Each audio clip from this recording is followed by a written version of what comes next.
Nestled in the rolling, verdant green hills of Mpumalanga is a place of refuge called Bayt al-Andalus. We're going to hear from Fatima and Shireen Husain about the place. It has a special connection to Sheikh, and from that point of view, almost axiomatically ought to have the same connection with us. And so they're going to have an informal chat describing to you what the experiences have been, what Sheikh has intended the place to be, how all of us can also benefit from the place. Fatima, Bismillah with you. Bismillahir Rahmanir Rahim. Assalamu alaikum to everyone. It's been a wonderful day, and I was just reflecting on what has resonated with me. What is the essential messaging from today that has really stirred my heart? And in fact, it's not a new message, but every time I hear it, it stirs my heart. And it was expressed recently to me in the following words: I see myself in others, and I see others in me. There is no separation. And that's a beautiful way of phrasing what I think is the essential core of our teachings. And from that flows respect, it flows courtesy, and a deep understanding and patience and compassion with each other. This was reflected so beautifully in the talks earlier today. As I expressed earlier, the talk by Saloy and Tahir, again, it just emphasized the messaging. There is no separation. And in a country like this, where we've had much polarization, we live in silos, really, without much interaction and a deep sort of heartfelt understanding of that very teaching. This has been particularly heartfelt, and I think it's a good introduction really into what Bayt Andalus is all about and what Sheikh Abdullah has expressed as his vision for Bayt Andalus. Bayt Andalus offers a tranquil setting for a meeting of hearts. Sheikh Abdullah and his much-loved family continue to gift us with opportunities for replenishment, recalibration, and for heart connection. We express our continuing and boundless gratitude to Allah for the gift of Sheikh Abdullah and his family. For those who have yet to visit Bayt Andalus, it is located at Sheikh Abdullah's home, Highwood Orchard, which is in White River, and that is located close to Kruger National Park. On a collaborative and volunteer basis, led by our dear Uncle Uni and a few others, Bayt Andalus offers a comfortable lodging for fellow seekers, under the leadership and guidance of many others as well, and it's really run by volunteers, and much of the work it's been pretty difficult over the past few months, but it's all coming to fruition, and we hope to host many more gatherings. It presents a retreat for guests who wish to enjoy short-term stay, and of course being in such close proximity to Sheikh Abdullah is the ultimate gift. It is a blessed space for many reasons. Sheikh Abdullah wrote many of his early publications at Bayt Andalus, and the barakah of those teachings continue to flow decades later. The name Andalus is of course a reference to al-Andalus, which was the name given by Muslims during the Middle Ages to the Iberian Peninsula. At its greatest geographical extent, the area occupied present-day southern France, parts of Portugal, and of course the south of Spain. Under the Caliphate of Cordoba, al-Andalus was a beacon of learning, and the city of Cordoba, the largest in Europe, became one of the leading centers of teaching and economics in the Mediterranean basin, Europe, and the Islamic world. More importantly, and for those seekers along this path of no separation, of oneness, it presented an era and a space in which people of various faiths lived in harmony and respect.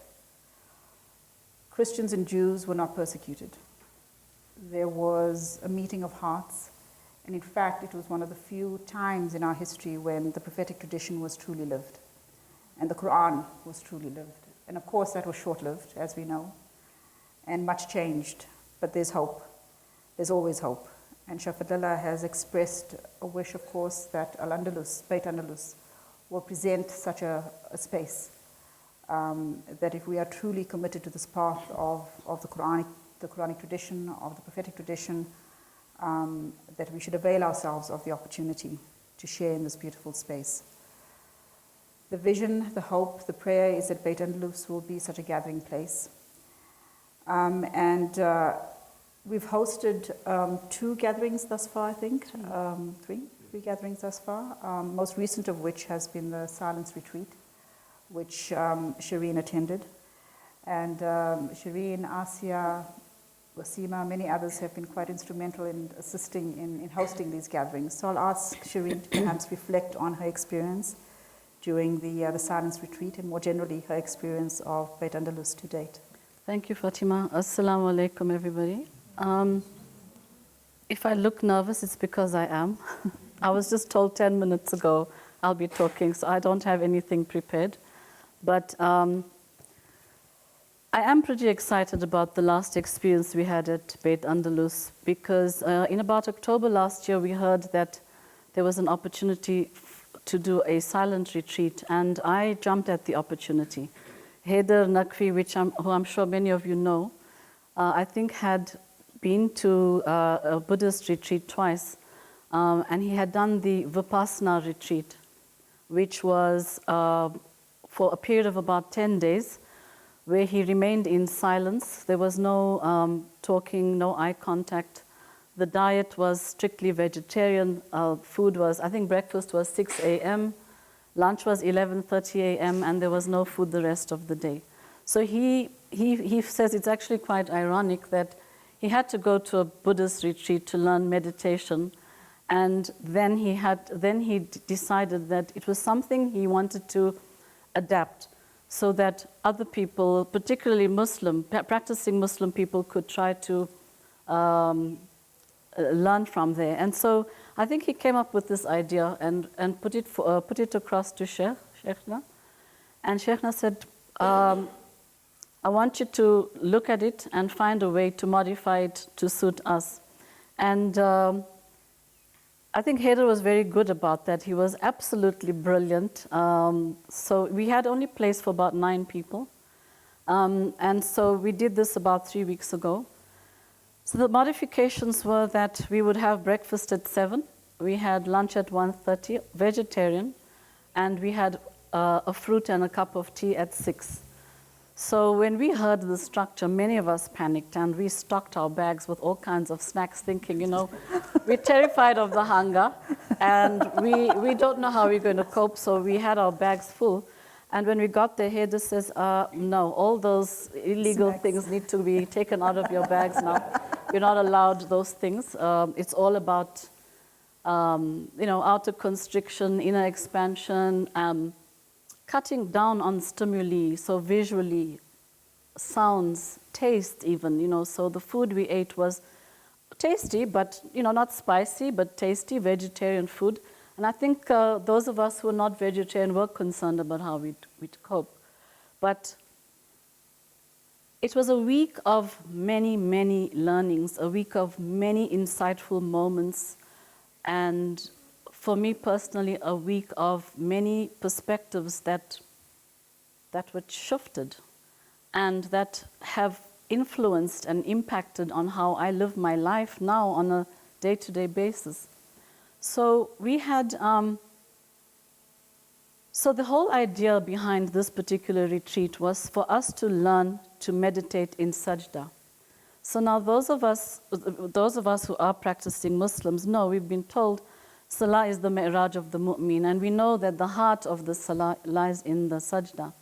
And we've heard Sheikh so often speak about disappear in your sajda, lose yourself, go down there and stay there. And you think you get it, and I thought I understood from reading what silence will do to me, but that was knowing here. The knowing here came that week, because I experienced for myself the the external silence around me allowed certain reflections to come to the fore. And I think that's what allowed me to have those moments of insight. Haider was absolutely brilliant in his leadership. He was so gentle and loving and supportive. He led every single salah with us in those 7 days. And after each salah, we had a period of meditation. Plus we had one from 9 to 10 every morning. So that's like 5 times a day of meditation for between 45 minutes to an hour. I'll tell you more about that now, but Sheikhna also asked that between 10 and 12, we do some light gardening. I suppose it's for just to ground everybody, so we're not all, I don't know, flying or floating or whatever, but we just to have some light gardening work. So Haider started off at the beginning of the week with introducing us to the art of meditation and took us through visual ideas, sort of picturing a scanner or light passing through your body so that you're focusing on all the sensations in different parts of your body right through from top to toe. And we began with that, and every day we altered it, we changed it a bit. So we were in a seated position. By Wednesday, we were meditating in sajda. And I had a personal experience which I want to share with you. On the Friday night when we arrived, I said to Haider, I've got a problem. I have a medical condition that actually doesn't allow me to make sajda. And he said, well, you make sajda in a comfortable a position that's comfortable for you. So as I sat there, where's my sister Asya? Asya, I could see her finger on her face, and she thought about it, and she brought a stool for me with a cushion, and she said, sit here and make sajda on the cushion. Well, I couldn't do it for more than 2 minutes because I felt ill. But Yakuta knows. Yakuta and I, we sat next to each other, and as the days progressed, for me it was an absolute gift that by the 4th day, I was making sajda with my forehead on the ground without feeling ill. No. And that was like a big thing for me. And I was so grateful for that. Just as I'm so grateful for this whole experience because it was a gift. How often do we get that opportunity in our lives to have an entire week we're not worried about or focused on work and household responsibilities and children and husbands, and so it was quite liberating, actually.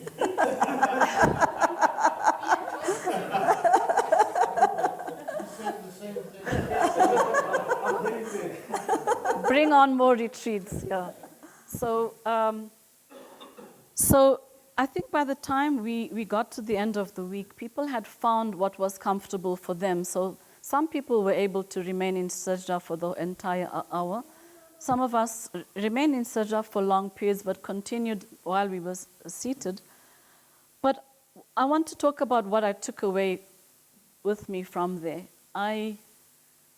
Whereas in the past, reading about what silence can do in books, I had read about it, but actually experiencing made it come alive for me. And I found that as I left Andalus, I was selfishly guarding that bubble that I felt I had created. And it was really special. And I was worried about coming back home and how I was going to be able to maintain that. And it is a challenge. But I found that some people had said that they wanted to meditate in sajda before salah. Some people found it worked for them after salah. And I, just on my own experimenting at home, I'm finding that I'm happiest when I'm meditating in salah, in sajda. And it's such a beautiful coming home feeling. And it's joyful. It's like once you've found that, you want to stay there. You don't want to leave. And alhamdulillah, I'm so grateful to Sheikhna, to Allah, to Sheikhna, to Haider for giving us this space and this opportunity for that refinement, to be able to just zone in on the sajda and make it so alive. Thank you, Fatima and Shireen. Sister Yakuta, do you want to share some of your experiences?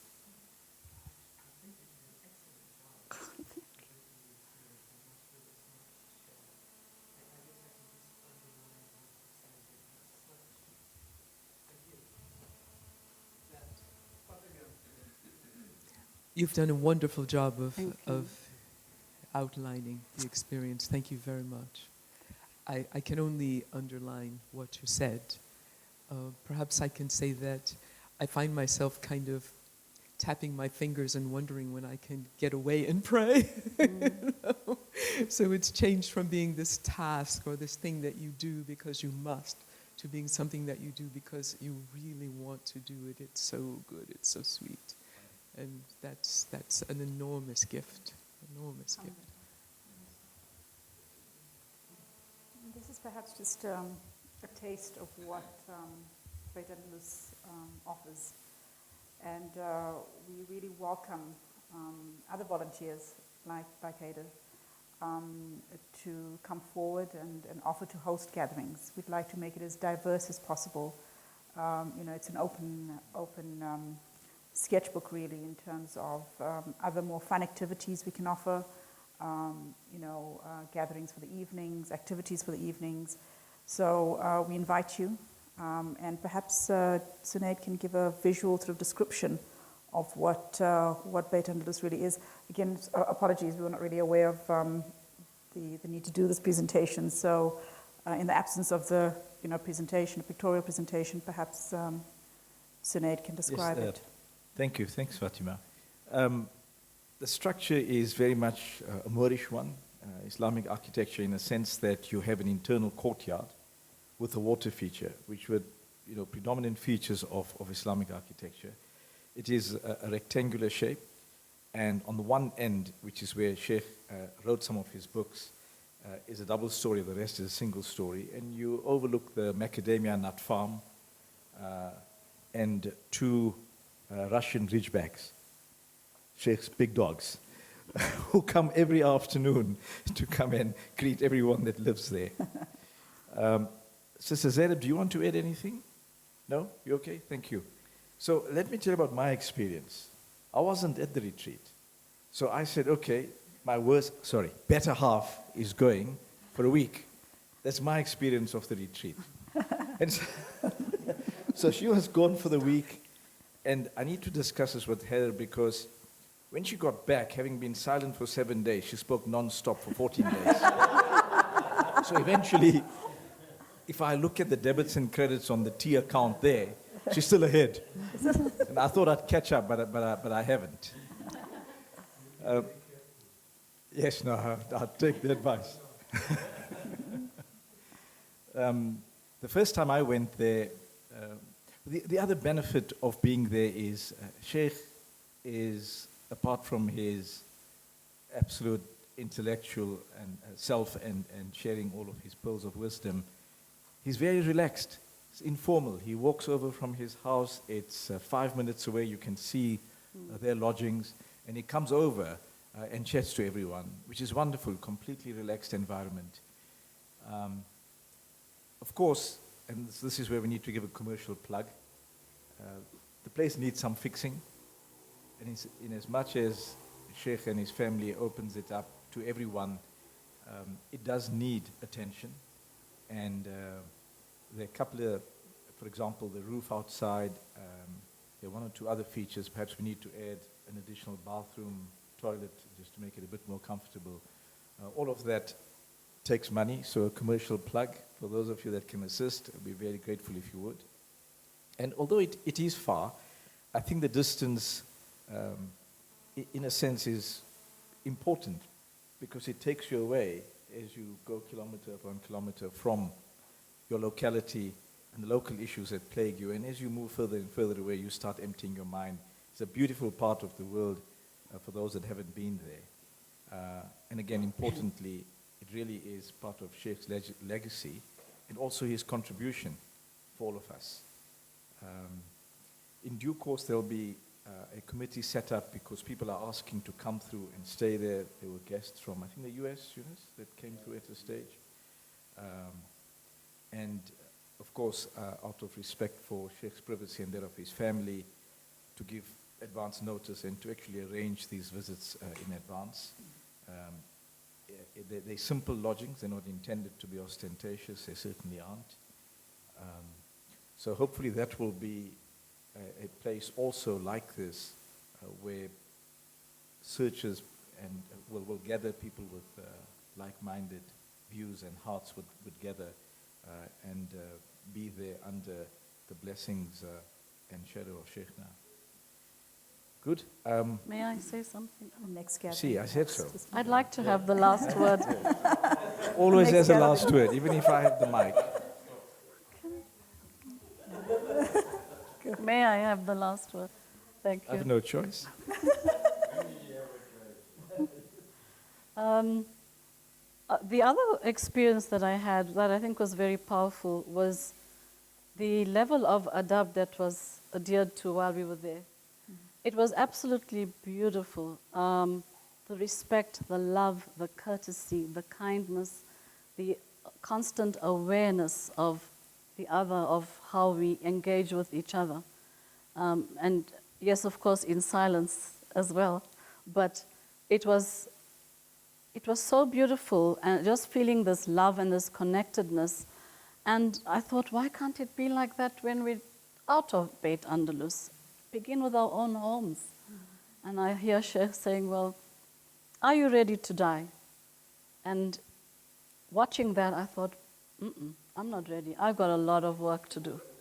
And we start with ourselves, and we start with our homes, and we start with basic acts of consideration and talking with respect, and really, and that was very powerful for me. So powerful, in fact, that I had this brainwave. I thought, I'm going to start an old age home in White River near Sheikhna's farm, so that we can always, for learners can come and live together, just as the community that he envisaged, I don't think he'd want us there, though. Just Okay, as Thank the you. next Fatima? gathering, Yeah, go ahead. just to announce the next gathering will be hosted on the 28th of March, and our dear sister Shireen will be hosting it. So I'll ask you to perhaps describe the topic, and we would love it if you would join us for the gathering. We look forward to welcoming you. Yes, before the silent retreat, I had decided that I wish to talk about Salah being the Miraj of the Mu'min and how powerful that is. And after having been through the retreat, the whole experience just gave me a complete different perspective, different dimension to add to what I wanted to say. And so I'm very excited. I'm at the moment trying to put things together based on Sheikhna's teachings. And inshallah, hope to see all of you there. Thank you. No, it's for everybody.